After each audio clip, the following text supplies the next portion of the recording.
হয়ে গেল। ওই যে কনকাইনেরা ইউসুফকে কুয়ার মধ্যে ফেলাইছিল, ওই দশ ভাই আইছে ইউসুফের কাছে। তারা তো মনে করতে ইউসুফ মরেই গেছে। এবার মিশরের বাদশা ইউসুফ নবী তাদেরকে দেখে চিনে ফেলেছে, এই তো আমার সকালে গজবান। এইবার তাদেরকে ভালো আদর আপ্যায়ন করাইছে। এরপর জিজ্ঞেস করছে, তোমাদের আরো কোনো ভাই আছে নাকি? কয় হ্যাঁ, আমাদের একটা ভাই আছে, সেটা আমাদের আপন ভাই, সকালো ভাই। বলে তার নাম কি? কোরআনের ভাষায় তার নাম হলো বিনিয়ামিন। জোরে বলুন সুবহানাল্লাহ। ওই জন্য ইউসুফ নবীর আপন ভাই নামটা কি? বিনিয়ামিন। নামটা কি? বিনিয়ামিন। মনে থাকবে না? ওই বিনিয়ামিন হলো ইউসুফের আপন ভাই। ইউসুফ নবী বলতেছে, আগামী মাসে তোমরা যখন খাদ্য নিতে আসবে, তোমার ছোট ভাই, তোমাদের যে সকাল ভাই বিনিয়ামিন, ওকে কিন্তু নিয়ে আসা লাগবে। যদি তোমরা না নিয়ে আসো, তাহলে তোমাদেরকে আমি কোনো খাবার দিব। তার মানে হলো ইউসুফ নবীর বড় সাপ জেগেছে ছোট ভাইটাকে একটু দেখতে। সেই যে ছোট্ট সময় বাড়িতে হারিয়ে ফেলেছে, বাড়িতে দেখার জন্য ইউসুফ নবী বললেন, আগামী মাসে যদি তোমরা বিরিয়ানিকে না নিয়ে আসো, তোমাদেরকে আমি খাবার দিব। বলেন খাবার দিব। এবার পরের মাসে ইয়াকুব নবীকে বলতেছে, আপনারা বিরিয়ানিকে না দিলে মিশরের দাদা আমাদেরকে খাবার দিবে না, আমাদেরকে মানা করে দিয়েছে, এই জন্য বিরিয়ানিকে নিয়ে যাই। আপনাকে বুঝিয়ে বিরিয়ানিকে নিয়ে আসলো। এইবার ইউসুফ নবী আদর আপ্যায়ন করতেছে। তাদের দেখা মাত্রই রাজপ্রাসাদের মধ্যে খাবারের ব্যবস্থা করছে, ভালো সুন্দর বিশ্রামের ব্যবস্থা করেছে। 10 মাইল চিন্তা করে ফিরে, আমাদেরকে এত আদর আপ্যায়ন করে কেন? আরো তো অনেক লোকজন এসেছে, তাদেরকে অন্তর মহলে ডাকি না, আমাদেরকে মিশরে এসেছেন অন্তর মহলে ডেকে নিয়ে আসলো। নিজেরা টানা কষা করতেছে। এরপরে 17 ভাই হলো 10 জন, আর বিনিয়ামিনকে দিয়ে কয়জন হইল? কয়জন হইল? এইবার প্লেট আনছে 6টা। কয়টা? 6টা প্লেট এনেছে। ওরা যে 17-10 ভাই, প্রতি প্লেটে 2 জন করে বসেছে। বিরিয়ানির তো জোড়া নাই, বিরিয়ানি একটা প্লেটে একাই বসেছে। খুব লক্ষ্য করে শুনে এইবার রাষ্ট্রীয় খাবার পরিবেশন করা হয়েছে। রাজপ্রাসাদের যে খাবার, ওই খাবার পরিবেশন করা হয়েছে। 10 ভাই খাবার খাওয়ার সাথে সাথে একেবারে ইচ্ছা মতো খাইতেছে। কিন্তু বিরিয়ানি, এই যে প্লেটটা খাবারের প্লেট নিয়ে, অভাবের মধ্যে ক্ষুধার কারণ আছে, ক্ষুধার চাহিদা আছে, কিন্তু খাবারের প্লেটটা সামনে নিয়ে চোখের পানি ছেড়ে কাঁদতেছে। আর ওই দম্বল বলতেছে, কেউ খাই না কেন, কাঁদতে কেন? এবার বিরিয়ানি রাষ্ট্রীয় খাবার না খাইয়া বারবার মিশরের প্রেসিডেন্টের মুখের দিকে তাকায়। আবার মিশরের প্রেসিডেন্ট ইউসুফ নবী তার দিকে যখন তাকায়, মুখটা টান দিয়ে নিচ থেকে যায়, চোখের পানিগুলো রোমাল দিয়ে মুছে। ইউসুফ নবী দূর থেকে দেখে এই দৃশ্যটা সহ্য করতে পারলেন না, কারণ ওই বিরিয়ানি হলো ইউসুফ নবীর আপন ভাই। জোরে বলুন সুবহানাল্লাহ। এবার আল্লাহর পয়গম্বর ইউসুফ নবী বিরিয়ানিকে ডাক দিয়া বলে, কি গো, তোমার এই যে 10 ভাই খাবার খা, এত ভালো খাবার দিয়ে তুমি কেন চোখের পানি ছেড়ে ছেড়ে কাঁদতেছো? বিরিয়ানি বলে, মিশরের বাদশা, আমার মনের যন্ত্রণা দুঃখ তোমার শুনে লাগবে। ইউসুফ নবী বলে, তোমার নাম কি? করে বিরিয়ানি।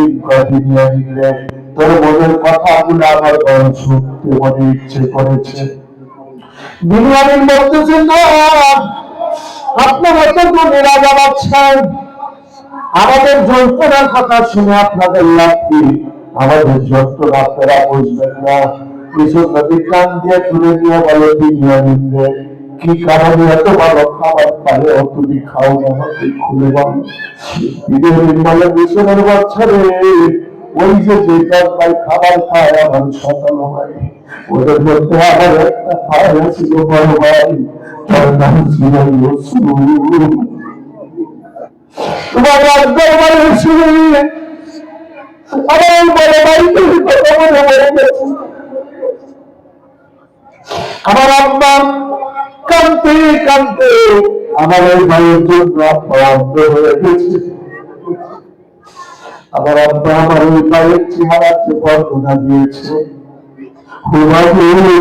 তোমার বলতে আল্লাহ সেই চেহারা লক্ষণ দিয়েছি।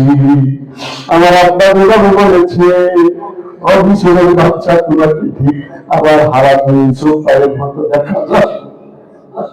ইউসুফ নবী বিনিয়ামিনের চোখের পানি মোছায়া দেয় আর বলে বিনিয়ামিনের বিশ্বাস ওই কান্না আর সহ্য করতে পারি না।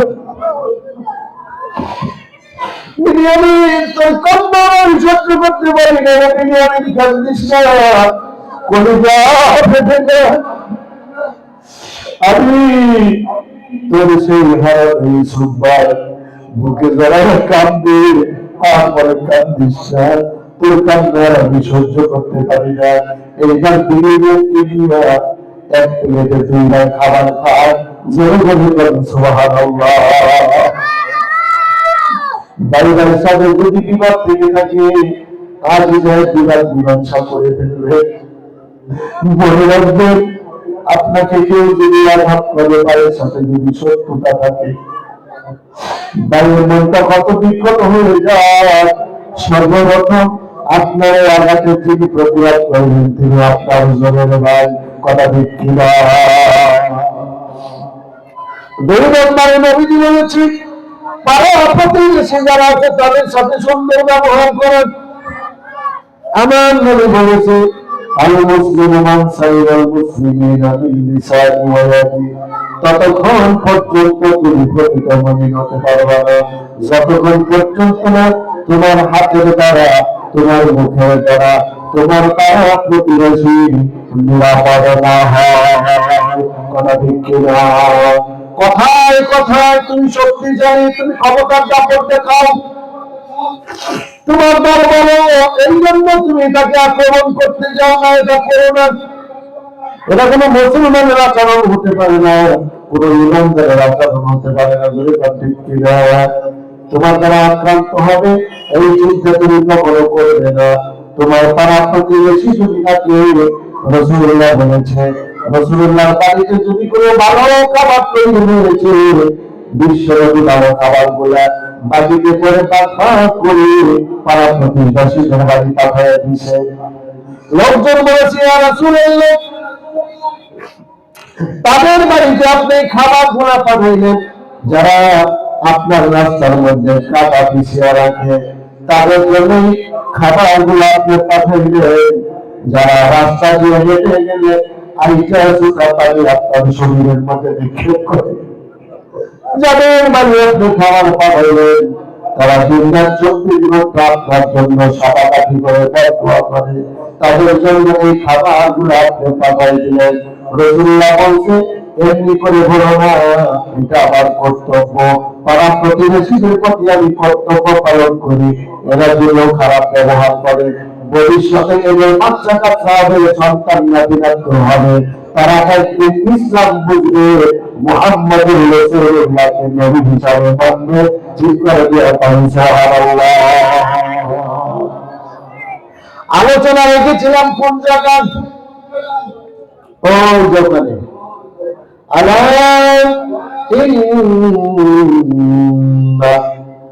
আল্লাহ হলো নিশ্চয়, আল্লাহ আমাদের সবচেয়ে নিকট। ঠিক কিনা?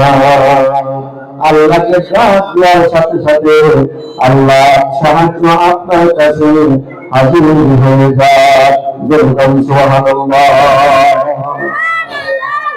ও তুমি মোসামের দিকে যেমন দুশ্মনের ঘরে সিন্ধুকে ভরিয়া দিলে ভাষায় সাগরে।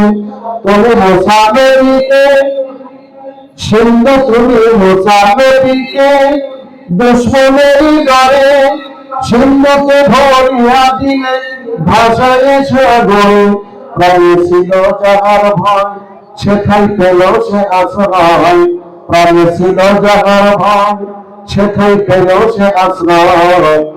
দুশ্মনেরই হাতে তাহার বাঁচাইয়ে প্রাণ।